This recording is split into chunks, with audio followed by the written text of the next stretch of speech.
Hey, what's up guys? How are y'all doing today? We're heading back over to Pier 60 over in Clearwater to do some more inshore saltwater fishing. Now you guys really liked the last Clearwater Pier fishing video. And on that video, I've been getting a lot of comments saying, you know, Blake, would you recommend going to Pier 60? What do you expect when you go to that place? So I thought to myself, you know what? I think it'd be cool if I made myself pro and con, you know, the good and the bad of going to Pier 60. So that way I could help anyone out who's either in the area or they're traveling from out of state. They come to Clearwater Pier and they want to do some fishing for themselves.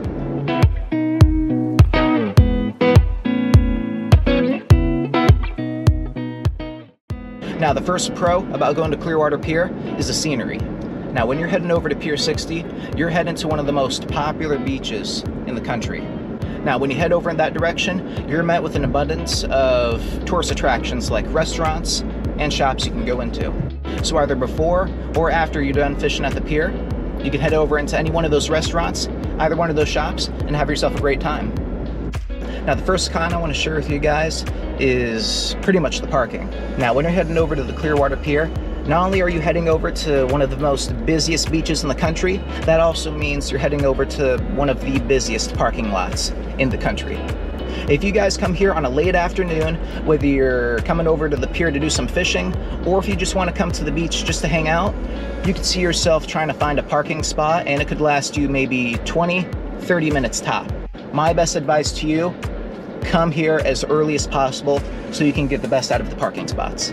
Oh, and by the way, if you're lucky enough not to get into a fight with another driver in the parking lot, chances are you're probably going to get into a fight with one of the parking attendants.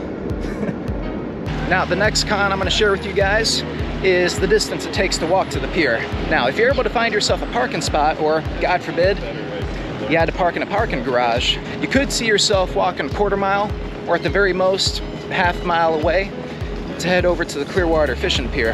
And when you're heading over to the pier, it's important to be smart about what you're taking with you and how you can carry it. You know, just like what I'm doing right here.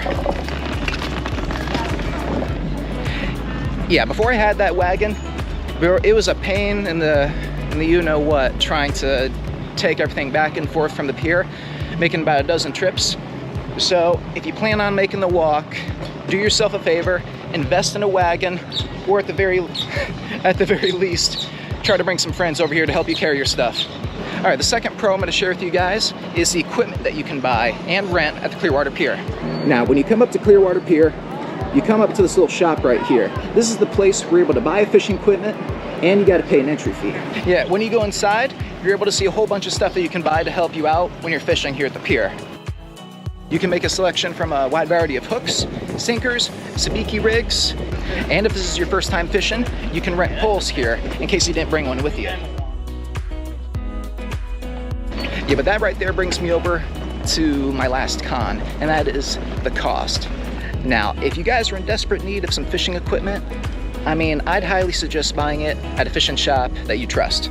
Now, when you compare the fishing equipment that you'll find here at the Clearwater Pier, as compared to other ones that you might find at other bait shops, you're gonna see here that some of the items here are jacked up a little bit in price.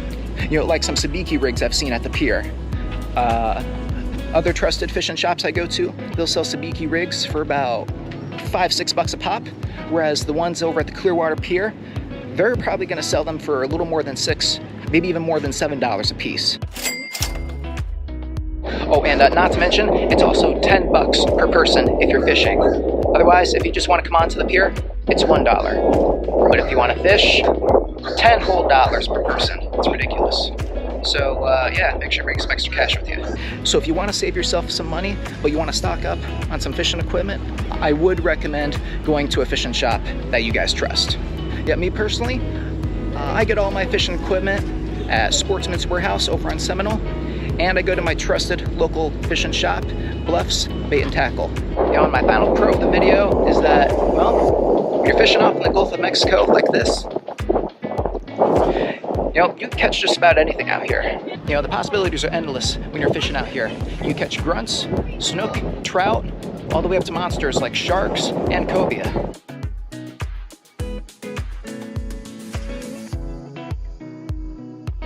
So, you know, even if you don't catch anything, you're still in one of the best places in the entire world to be doing some fishing, and that's at Clearwater Beach. All right, well, that's gonna be it for the video. If y'all enjoyed, make sure to hit that thumbs up button. Make sure to comment and subscribe, and I'll see y'all next time. Peace.